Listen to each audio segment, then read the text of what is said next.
Welcome back to the College Football Pregame Show, delivered by Papa John's. Here are the notable late games on the Week 5 college football schedule. Georgia, 29-point favorites as they take on Missouri. Stanford have lost 9 straight games to FBS opponents dating back almost a year, but they are in Eugene to face Oregon. And Arizona take on Lincoln Riley's unbeaten Trojans, a USC 25.5-point favorites. Going into that one, it is a late kick at 10:30 Eastern Time. Of course, the Stanford-Oregon game half an hour later. Let's get into these games with our trio of experts, Bryant McFadden, Kenny White, and Jon Berger. Georgia are 4-touchdown favorites at Missouri. That total at 54. Jon, walk us through your thinking in terms of a wager here. Yeah, it's not complicated. I'm going to take Georgia to cover this number, and I know that's a ton of points. The only thing you really need to understand, in my mind, about this game is, first of all, Georgia has won 5 in a row. Going into Columbia. These games have not even been close. The average margin of victory has been 21 points. Understand that this is a Missouri team that hasn't scored on Georgia in 6 quarters. I mean, so other than that, you can really create a compelling story, and I'm being facetious here. I mean, there's nothing going on in this in the numbers as you unpack them that would indicate anything other than Georgia covering this number. I think the biggest thing for me is, people are saying, well, Georgia may pull its starters out. This thing's going to get ugly quick, and there's no way they're going to be able to cover that number.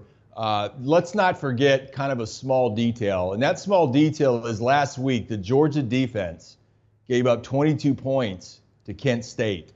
So, B-Mac, I don't know how you worked in wherever you went to school, but I'm guessing this week's of practice wasn't real great on the defensive side of the ball. So I think they're going to pin their ears back.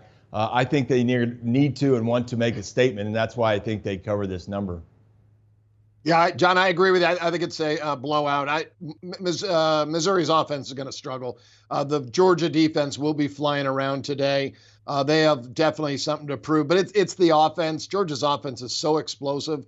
Todd Monken calling plays, Stetson Bennett throwing it, and now Brock Bowers, who's probably a top 5 NFL draft pick. This guy's just tremendous. He's amazing. He's the new Deebo Samuels now. He's running the football to the backfield, a tight end, the best pass catcher they have, one of the fastest guys on the field. He is just such a great athlete, and he's so fun to watch. Bowers again today, 2 touchdowns. The Georgia offense rolls, the Georgia defense rolls. They're just a far better team right now than Missouri. Yeah, you guys, I'm attacking the total. I'm taking the under. John, you highlighted Georgia's defense.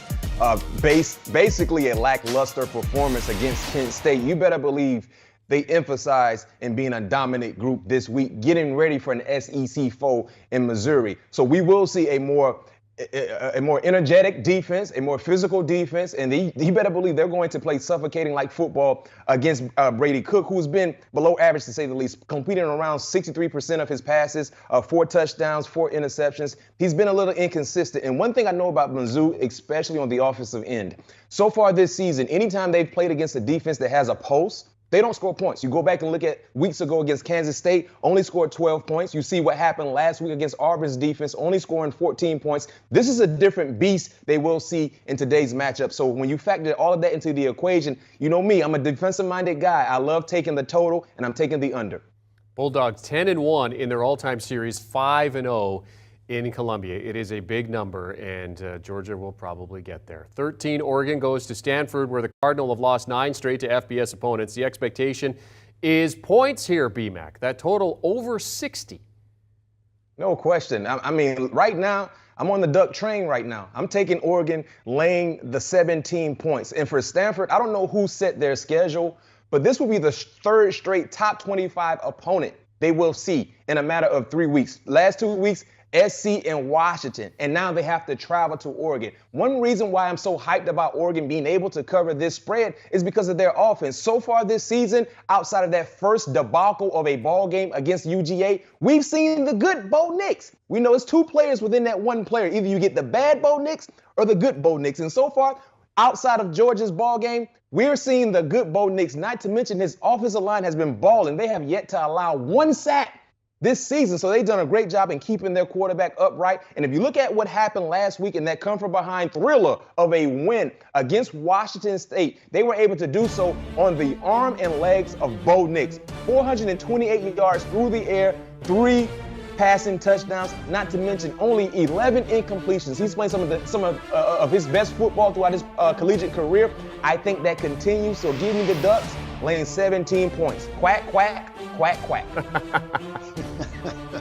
I did not have a big difference in my number in this game, but to give out a pick, I went with the underdog. I went with Stanford plus 17. And looking at the numbers, strength of schedule, Oregon has played a slightly actually better strength of schedule than Stanford. But looking at the numbers now, offensively, Stanford's offense has moved the ball. They're 30th in the country in yards per play. Oregon number 35. On the defensive end, Stanford number 108, Oregon number 104. Oregon's defense has not stopped anyone all season long. And that's supposed to be Dan Lanning's specialty. David Shaw, I think, is a very good head coach. I think Stanford will continue to make adjustments. Love Tanner McKee at quarterback, E.J. Smith at running back.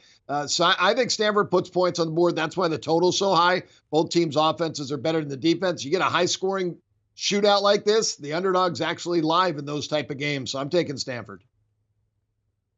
Yeah, I'm going to kind of put an exclamation point on what Kenny just said. Stanford's not getting a lot of respect, especially offensively. This is the team that can get physical with you. I have no idea offensively what we're going to get out of Oregon. I'm kind of tired of trying to figure out, Bo Nix at home plays well. He looks great at times, and he goes on the road, and he just looks like a very different quarterback. I can't figure it out. I can't make money on Oregon. I'm staying away from this thing. If you got to do it, I would take the over because I think both teams are going to be forced into a shootout. I don't see either team having kind of a dominant run game being established in this game, at least early in that situation. So I get that the overs is a big number. I think I picked it up at 64, but I think it's going to be a shootout toward the end of that game. I'm going to take the over at 64. And by the way, gentlemen, Stanford's last FBS win 364 days ago against Oregon, 31-24 in overtimes. Maybe the underdog not such a bad play here. All right, number 6 USC welcomes 1-3 Arizona as 25.5-point favorites. The Trojans 4-0. This is another game where points are expected to top 60. So where are you looking to cash in on this one, Kenny? Yeah, I'm going over here. It's a little questionable because of Arizona State's offense. They've struggled a little bit, but now with the new coach, Sean Aguano, I figure they're going to open it up more for Emory Jones. They tried to last week, still didn't put points on the board. But USC, I'm going over because of them and Lincoln Riley and Caleb Williams. They just have so many playmakers with Travis Dye and Jordan Addison. 66 the first week, 41 and 45 the first 3 weeks of the season. Against this Arizona State defense, they're getting into the 40s again. I'm going to need Arizona State to put a couple touchdowns on the board, but I do believe they will this week because Emory Jones has got some talent. And again, they're going to open the offense up a little bit more for him. So let's go over the total. Well, guys, I'm going to roll the dice with this ball game. Going back and forth studying and analyzing the numbers and watching tape and seeing what I watched what happened last week, right, against Oregon State. Caleb Williams was not Caleb Williams. We saw some off throws. He was inconsistent. The accuracy wasn't there. Turnovers were there. He just didn't play his best football. I think that experience last week was a wake me up, or to say the least. He woke up. I think this offense is going to explode on the scoreboard against a team that's going in the wrong direction. 25.5 is a large number. But I feel like this could be a 48-point type ball game for SC, 52-53. I don't expect to see a lot from Arizona State. So like I said, I'm going to roll the dice with this one. I think Caleb Williams puts up Heisman-like numbers. Jordan Addison will put up Biletnikoff-like numbers. And these guys will be rolling by the fourth quarter. So I easily see almost 50-plus points coming from SC alone to be able to cover this 25.5. SC, to me, guys, feels like it's just been kind of marinating, kind of simmering there. I think this offense is ready to kind of move from third to fourth gear, eventually move into fifth. I agree with what we saw last week, a little bit off, a little bit odd in terms of some of the throws. And that happens with young kids. But I just think in the situation with Arizona State, here we are again, Arizona State's in disarray. Shocking, right?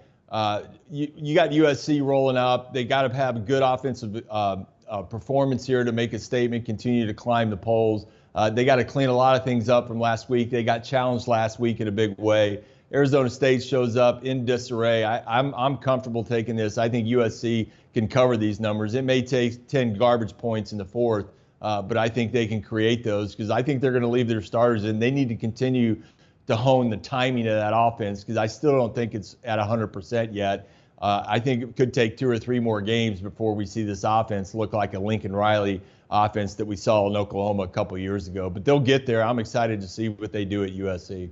Jon Berger, Kenny White, Bryant McFadden talking about the late games as we get into conference play in Week 5. Thanks, gentlemen. Let's recap their picks real quickly before we head out for another quick timeout. Both Jon and Kenny liking Georgia. Jon also taking the under in that game. BMAC also going with the under. Stanford at Oregon. Kenny likes Stanford. BMAC likes Oregon. Jon likes the over. But Jon and BMAC like USC. Kenny's taking the over versus Arizona State in that game. Do you want a sports network that delivers everything that matters about the game? The highlights, the picks, the instant analysis. No yelling, no fake debates, no politics. Hit the subscribe button and never miss a moment.